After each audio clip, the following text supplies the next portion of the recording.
ኧረ እሺ የኔ ኤክስሬ አቤት። ይኸውልህ አይን አነባለሁ የልብ አውቃለሁ የምትለው ጮቤ እኔ ሰኒ ጋር አይሰራም። እሺ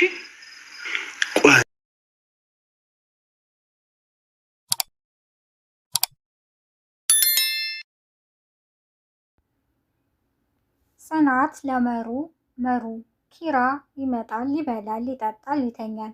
በቃ የኪራ ህይወት እንደዚህ ሆኗል እያለች እያማከረቻት ነው። አሰላሙ አሌይኩም ወራህመቱላሂ ወበረካቱ። ውድና የተከበራችሁ በአለም ዳርቻ ያላችሁ የነጅሆም ኩኪንግ ቤተሰቦች እንዴት ናችሁ? ነጅሆም ኩኪንግ የሚለውን የዩቲዩብ ቻናሌ ላይክ፣ ሼር፣ ሰብስክራይብ በማድረግ እስከ መጨረሻው አብረውን ይቆዩ። ዛሬ ይዤላችሁ የመጣሁት ጽናት ክፍል 73 ተከታታይ ድራማ ነው። ጽናት መሩ ኪራ ይመጣል፣ ይበላል፣ ይተኛል፣ ይወጣል፣ በቃ ህይወቱ እንደዚህ ነው በማለት ለመሩ ያማከረቻት ነበር። መሩ ደግሞ እሺ ቆይ በድንገት እንደዚህ መሆኑ ምንድን ነው ትላታለች። አላውቅም ትላለች ጽናት። ግን ኪብሮን አንዳንድ ሀዘን እየቆየ ይበረታል፣ ታገሺ አለኝ በማለት ለመሩ ትነግራታለች። መሩ ደግሞ እሺ ምን እስከሚሆን ነው የምንጠብቀው እንዴ? ይሄ ልጅ እኮ ራሱን ጣለ። እኔ ግን ይሄ አብሮት ያለው ቅዱስ ምንም ደስ አላለኝም በማለት ለጽናት ትነግራታለች። ጽናትም አዎ እኔም አልዋሽሽም ምንንም አላምነውም፣ ግን አንዳንድ ጊዜ በቀልድ የሚያነሳቸው ጥያቄዎች ለኔ ጥያቄ ይጭርብኛል በማለት ለመሩ ትነግራታለች። ለምሳሌ ጧት እቀሰቅሰዋለሁ አለኝ፣ ተው ይተኛበት አትቀስቅሰው በሚለው ሰዓት ተዩ ቀሰቅሰዋለሁ፣ መኖር የሚጀመረው ካለመኖር ነው አለኝ። መሩ ምን ማለት ነው ትላለች። አላውቅም መሩ። ጧት ደግሞ ሲቆጣው ነበረ። ምክንያቱ ምን እንደሆነ አላውቅም፣ ምን እየተባባሉ እንደሆነ አላውቅም፣ ግን እኔ ስሄድ ጸጥ አሉ። ግን ቅዱስ በጣም ተናዶ ነበር ትላታለች ጽናት ለመሩ። መሩም እንዴ ይሄ ቅዱስ የሚባል ዱብዳ ከየት ነው የመጣብን? ናሆሜ ሊያወራው ሲፈልግ የራሱን የቆጤ ባጡን ነው የሚያወራው በማለት ለጽናት ትነግራታለች። መሩ አዎ ልክ ነሽ፣ አንቺ ስትጠይቂው በሳቅና በጨዋታ አዋስቶ ነው የሚመልስልሽ ትላታለች ጽናት።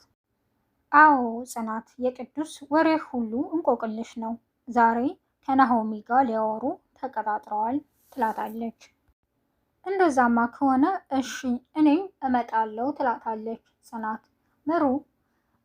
መሩ ጽናትን አይ ድንገት ቤት ቢመጣ ቤቱን አትልቀቂ በማለት ለጽናት ትነግራታለች። ኪራኩ ለአዳር ብቻ ነው የሚመጣው ትላታለች።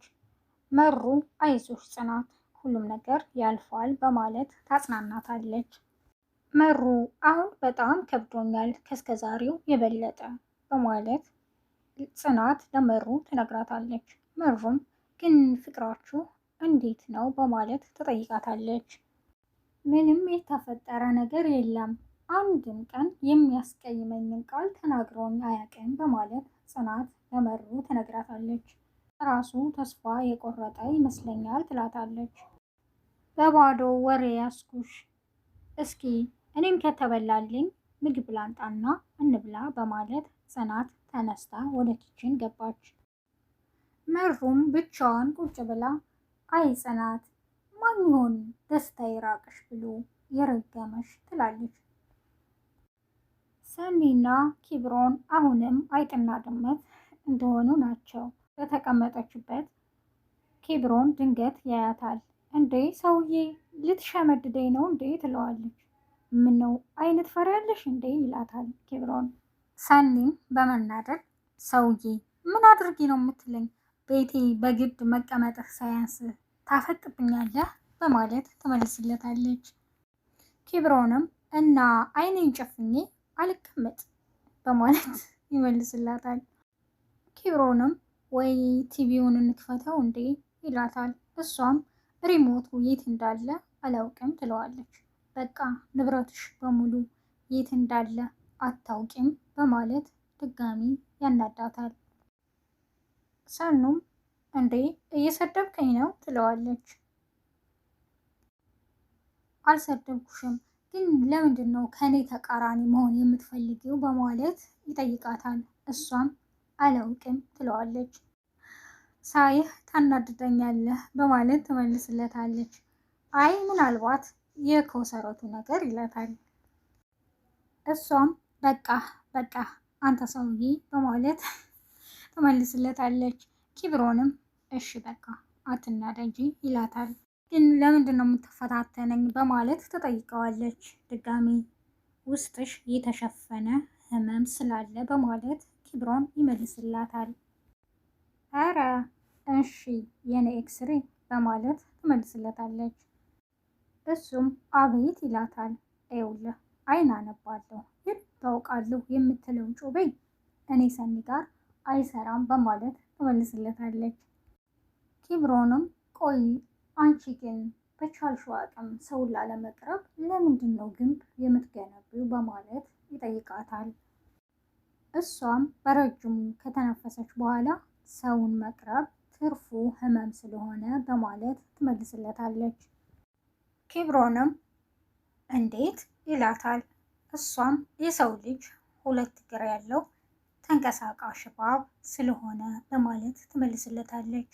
ኪብሮንም አንቺ እንዳልሽው ብንሆን እኮ ሁሉም እባብ ደግሞ ተናዳፊ አይደለም በማለት ይመልስላታል። ሰኒም በመናደድ በቃ ርዕስ ቀይር በማለት ትመልስለታለች። አንቺ ከእውነት አትሸሺ በማለትም ኪብሮን ይመልሳል። እኔ እኮ እናቴ ያሳደገችኝ ነኝ እና እኔ ካንቺ ምንም አልፈልግም፣ ግን ከልብሽ እንድትስቂ ስለምፈልግ ነው ይላታል። እሷም በደንብ ሳቀችና ያው ከልቤ ሳኩ ትለዋለች። ኪብሮንም እኔ የምልሽ እኮ ይህንን ማስመሰልሽን ተይ ነው ይላታል።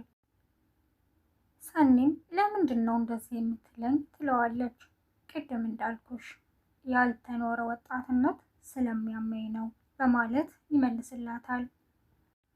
ሰኒም አትፈላሰፍብኝ ትለዋለች። ናሆሚ፣ ጽናት፣ መሩ ሆነው ቅዱስ እመጣለሁ ብሏቸው በመጠበቅ ላይ ናቸው። ቅዱስ ቀጠሮ ባለማክበሩ በጣም ስለተበሳጩ ናሆሚ እንዴ ይሄ ሰውዬ አዳሩን ነው እንዴ የሚመጣው በማለት ያወራሉ። መጣሁ እያለ ቀረ፣ መቼስ ሙድ እየያዘብን አይደለም አደለ ይላል ናሆሚ። መሩም ምናልባት ያልከው ቦታ ጠፍቶት ሊሆን ይችላል በማለት ትመልሳለች። ናሆሚም እና ቦታው ቢጠፋበት ስልክ መደወል አይችልም እንዴ ይላል። ቅዱሴም በስተመጨረሻ መጣ፣ ይቅርታ አረፈድኩ አይደል ይላቸዋል። ናሆሚም አይ አላረፈድክም፣ 1-2 ሰዓት ብቻ ነው ያረፈድከው፣ ትንሽ አትጨምርበትም ነበር በማለት ይመልስለታል።